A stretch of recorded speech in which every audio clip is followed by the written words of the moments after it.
Alrighty, welcome back everyone. We just talked about my best bets for this upcoming weekend. Definitely a week where I'm feeling a little bit confident, and sometimes that means you're going to do terribly, sometimes that means everything's going to go right. So who knows what happens, but let's get into a little bit of a weekend wrap up because we got some things to get to. And we'll start with the coaching carousel to ease our way in, and then we'll get to that recruiting news. I promise you that. But first, we got to talk about the owl off, folks. We have an owl off in coaching college football right now. FAU, Rice, Temple, and Kennesaw State. They have all fired their head coaches. They are all owls. Every coach that gets hired from those four programs going forward, I want like a power ranking as we go throughout their years. I want to know who has the best winning record at their new program, who's doing the best, who is the biggest owl of the bunch. That's what I want to know over the next 5 years. But talking about a couple of guys that were let go from these universities. Tom Herman was the coach at FAU. Been a little bit of a tough couple of years for Tom Herman, but at the end of the day, I do think he's going to be someone you're going to want to watch for all the OC positions open around the country. Oklahoma would be a very funny one. I won't argue with that, but definitely would be very interesting to see all that unfold. Definitely going to be a guy that has plenty of offers on the table if I had to imagine. For Temple, they did get rid of not Fran Brown. Why am I Stan Drayton, excuse me. Stan Drayton is who they got rid of over there at Temple. I promise you, by Monday, by the end of the month at the very least, he will be a running back or run game coordinator somewhere. He's a very, very talented coach and one of those guys that he was at Texas when a lot of those great running backs rolled through, like Bijan Robinson, like Roschon Johnson, and he's absolutely going to get a call. I might be from the NFL level, to be totally honest. Really good at that level, and that's actually where Texas got him from, or actually Georgia Tech got him from back in the day. So it's going to be interesting to watch all of that unfold. He's a really, really talented coach. I have no doubts that both those guys will get jobs somewhere. I think Tom Herman's probably an OC at the college football level. I think Stan Drayton has a little bit more maneuverability to that upper level. And then for Kennesaw State, they fired Brian Bohannon. They shouldn't have. I'll leave it at that for the time being. I don't know who's going to be the next head coach here. I think there's some good options even in that state to kind of play around with, but at the end of the day, I think they should have kept Brian Bohannon, so I'll leave this one alone for the time being. We'll see what happens on the other side of this one. And then Mike Bloomgren, he got fired from Rice, and I do think he's another guy to watch for an OC job somewhere out there. So all these things considered, just be on the lookout next year. We will have an owl off, and if I need to keep track of the rankings, I'm more than happy to do that. But it's going to be really interesting to watch. More than anything, it's going to be fascinating to watch who takes these jobs. I've seen a couple of different people. FAU, I saw Charlie Weiss Jr., the offensive coordinator for Ole Miss, was on the table. So we'll see how many Power 4 coordinators want to go, because the state of the sport right now seems to be, if you keep your wagon hitched to a very big-time program, or a very big-time conference, if you keep your wagon hitched to a very big-time conference, you're in a very good position going forward as a coach. If you go to a smaller school, you're in a very interesting place with some of the financials that will have to happen around there. So we'll see what happens. Maybe Charlie Weiss will take that FAU job and get it back to where Lane Kiffin got it, his head coach right now. But going to be interesting to watch all of that unfold. And the Owl Off has officially started, and I will keep you updated as it unfolds. I promise you that. A couple other fires here. Charlotte did get rid of Biff Poggi, one of the best characters in all of college football. I hate to see him go, I'll be totally honest with you, but it sounds like he is going up to Ann Arbor to help out with his friend Sharon Moore and Michigan's finish to the season, so definitely something to watch there. We'll see if he maybe gets picked up by that staff, but definitely a very talented guy and one of my favorite people in all of college sports just by the look alone.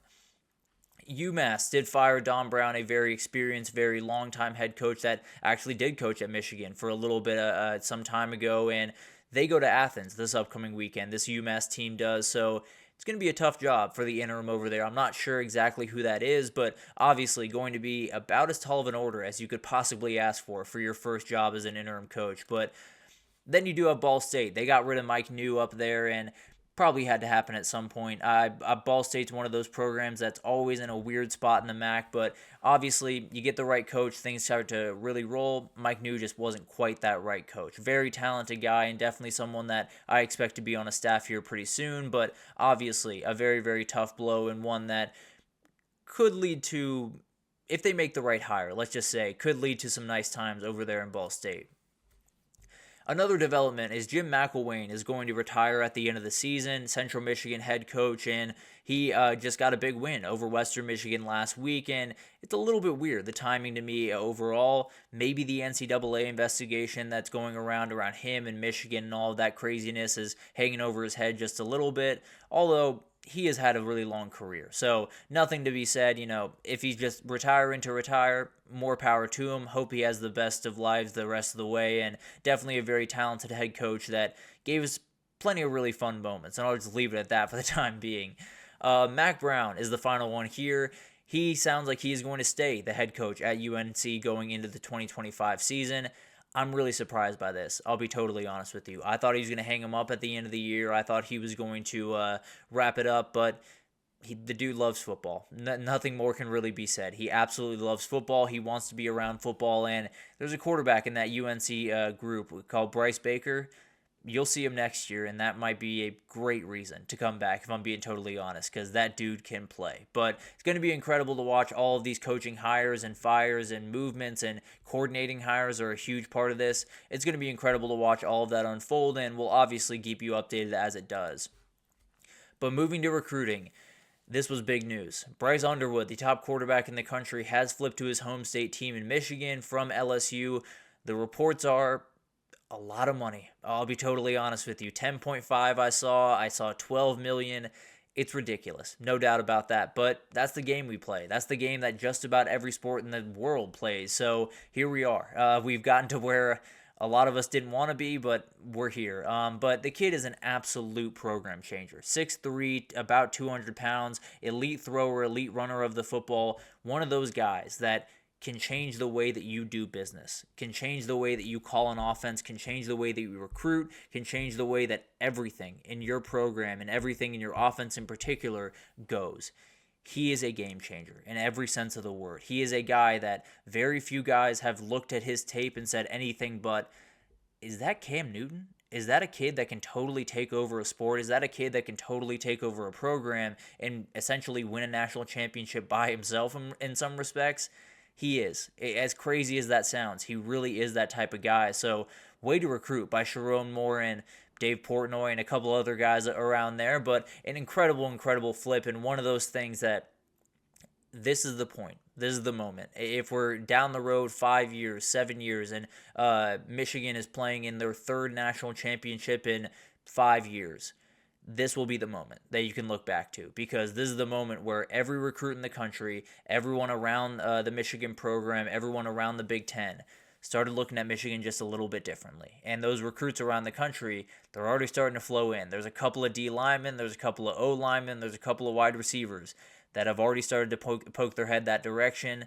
This Michigan class could get very special in a hurry. This is a player that I don't want to overstate him, but it's very hard not to. The kid can go. He is so good, and he's one of those guys that can totally change your program and what you do as a program going forward. It sounds crazy. I know it sounds hyperbolic. I understand that.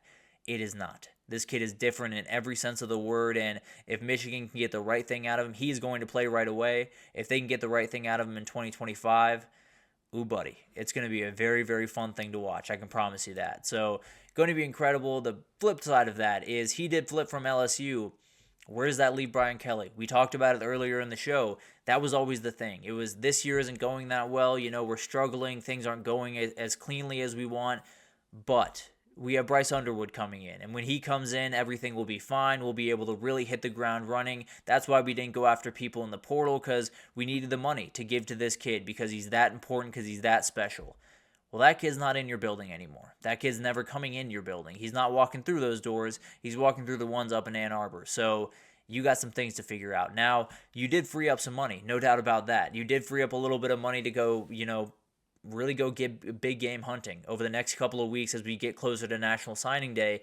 You got to execute. You got to do really, really good work. And if he doesn't, then the clock has started ticking on Brian Kelly at LSU. Now, I don't think they're going to fire him this offseason, because if you've seen that buyout, it's a hefty number. But at the end of the day, I think it might just be a time bomb at this point. I'll be totally honest. Now, obviously, all of this can change over the next couple of weeks, but if the numbers that I saw around these NIL deals were accurate, I don't know if LSU can really compete in the NIL era the way that we thought they would. But obviously, still very much up in the air. A huge loss for this program. Still got time to kind of build it up over the next 2 weeks and make this a little bit less ugly as you go into it. But that was the guy. No two ways about that. Definitely a huge loss, and we'll see what happens going forward with that because Brian Kelly's job just got a little bit less secure.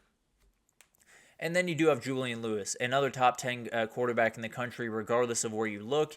He is committed to Colorado. He decommitted from USC earlier this week, and they've already replaced him with someone that we'll get to here in a second. But Julian Lewis is a fantastic player, and it sounds like Deion has the guy that is going to keep him in Boulder. He is going to stay in Boulder this upcoming season. He will be the head coach of Colorado in 2025 unless crazy things happen over the next couple of weeks. But at the end of the day, a very, very talented quarterback, one of those guys that has really elite touch, really elite ability to just get the ball where it needs to go. Not necessarily elite arm strength by any means, but absolutely executor of a football game. They kind of pick you apart type of quarterback, kind of like a Bryce Young, or kind of I'm thinking of another example. I'm blanking. But kind of like a Bryce Young where nothing physically is going to necessarily jump off the page by any means.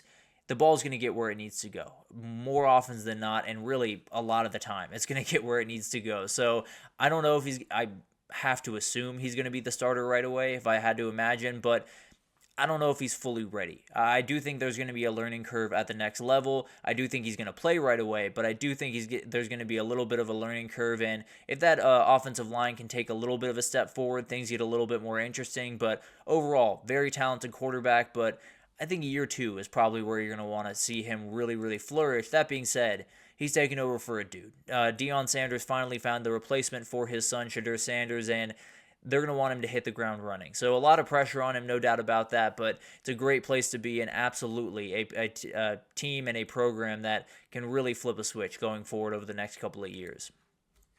And then we got to talk about the guy that took Lewis's spot in the USC class, and that's Hussein Longstreet, a very, very talented player that was an A&M commit, but flipped shortly after the news with Lewis. And this guy's a physical specimen. As you can see on your screen, he is a physical specimen. The dude can do anything you want him to do with the football, is a relatively good runner, not necessarily elite like some of the other guys in this class, but absolutely can move around, absolutely can make some plays, and he's one of those guys that just feels like a Lincoln Riley quarterback. It feels like almost a better version of Jalen Hurts in some respects. So it's going to be awesome to watch this thing unfold. It's going to be awesome to watch this guy play because I think he's going to sit 1 year and get a transfer quarterback, or maybe it'll be Jaden Maiava next year or Miller Moss next year over there at USC. But at the end of the day, whether or not he sits 1 year or not, the second he walks on the field, he is going to be a special player for that USC team. And then finally, one more flip just for fun. Kevin Speary, a very talented quarterback in the 2025 class, has flipped from Oklahoma to Florida State. A big-time win for Florida State, and to me it has some very, very obvious signs that an OC hire is not too far away. Obviously, we'll likely wait till the end of the season, but there is a name in Brennan Marion that has been thrown around a lot. He's worked with Mike Norvell in a number of different places. If he gets the hire, this could be a special offense in 2025, especially if he gets full play calling duties. This could be a very special group, and I don't think Kevin Speary is going to be the quarterback for that group. I do think they're still going to have to go out and get a guy from the portal for 2025, but a very special guy waiting in the wings, and an offense that if you bring in Brandon Marion, it's going to get special in a hurry. So a crazy day in the world of recruiting, no doubt about that. We're only 2 weeks from signing day, so we'll keep you updated with all the craziness that goes on because I don't think it's going to stop anytime soon.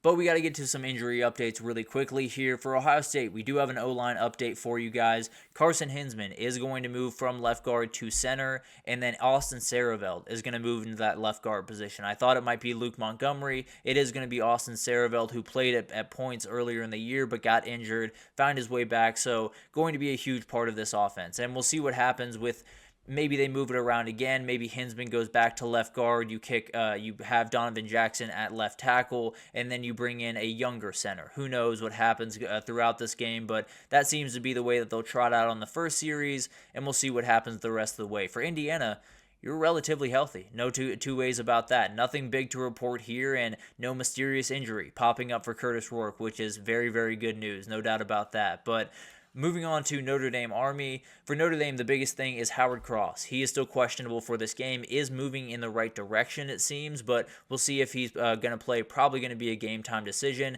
Devin Ford as well, kind of in the same boat there. We'll see what happens there. Anytime you can have as many of those running backs on the field, you feel pretty good if you're Notre Dame. So Jeremiah Love can pick up the slack, but you'd love to have a little bit of a counter back on there as well. And then for Army, you're healthy. Pretty much across the board, you are very healthy right now. Bryson Daly is someone to watch because he's still working his way back from a little bit of an injury. He gets hit on one weird play. This thing could get a little bit interesting. So definitely something to watch there, but overall, Army is very healthy, probably as healthy as they've been in a couple of weeks here, and ready to hit the ground running on Saturday. And then a couple of little things. I was totally wrong about Henry Parrish. I thought he was coming back this week. He probably won't be back this entire year. There's so many different things happening around injuries and a million different things that it will slip my mind from time to time, so apologies for that. But Ole Miss does need a running back to step up. They need Rashad Amos or someone like that to step up in this spot, and obviously Ulysses Bentley will likely be the guy, but a lot of different things going on around there, so they're going to have to find the run game one way or the other against this Florida defense that playing really, really good against the run. And then the big news for Ole Miss, though, is Trey Harris will be back for this game. A huge thing for that offense, and we'll see how big of an effect he can have, how close to 100% he is in this game. And then not an injury that we didn't know about before. We did know Quay Robinson was going to be out for the year. I'm just interested to see what that pass rush looks like without him. He's a very talented player and one of those game wreckers on that defense. You take him out of that pass rush, do they have the guys to get home to the degree that they need to? Going to be a really interesting thing to watch this week. Obviously, the Oklahoma O-line, not necessarily super stout, but definitely a group that can make you earn it, and it'll be really interesting to watch what that Alabama pass rush looks like on Saturday. But going to be an incredible week. And one final thing before we wrap up here is we have a top 5 game this upcoming weekend. We have number 2 against number 5 in the Horseshoe. I understand everyone's mad about strength of schedule. I understand everyone's saying Indiana's no good and Tennessee's the best team in the country, or every SEC 2-loss team deserves to be in over every 1-loss Big 10 and Big 12 team. I get all that, and I find myself somewhere in the middle of a lot of those conversations. Just enjoy the game on Saturday. Go in with an open mind. If you're an SEC fan that doesn't feel like Indiana should ever be in, go in with an open mind and just watch that team play. It's very, very fun. They're a very good team, and they deserve a little bit of love. On the other side, if you're an Indiana fan that says, anyone that says, regardless of the result here, we should be out of the field, you're ridiculous. Just sit down, watch your team play the biggest game that you've played in a very, very long time, and enjoy that moment. I understand all of this craziness. I understand the arguments are easy to get involved in. But just for Saturday at noon, sit down on your couch, watch 2 top 5 teams go at it in one of the best places in all of college football, the losingest program of all time against one of the most winningest programs of all time. It's going to be special, and it could totally change the course of the Big 12 or Big 10 going forward. So a lot of different things can happen on Saturday, but let's just put all of the anger aside just for a couple hours on Saturday and appreciate what we're watching. 2 top 5 teams and one of the best venues in the country. That's about it. Enjoy the college football this weekend. But thank you once again for tuning in. That'll do it for this edition of the GSMC College Football Podcast presented by the GSMC Sports Network. Your support means a lot to us, so please remember to subscribe to the show, leave a positive review. It does make a huge difference. Also, follow us on Facebook, Twitter, TikTok, Instagram, all the social pages for all the content and updates you could possibly need. We got great people doing great work across every sport you could want. So anything in the world of sports you need, come on over to GSMC and we have you totally covered. But thank you once again for listening, and I will see you guys on Monday to break down what just has to be a crazy Week 13.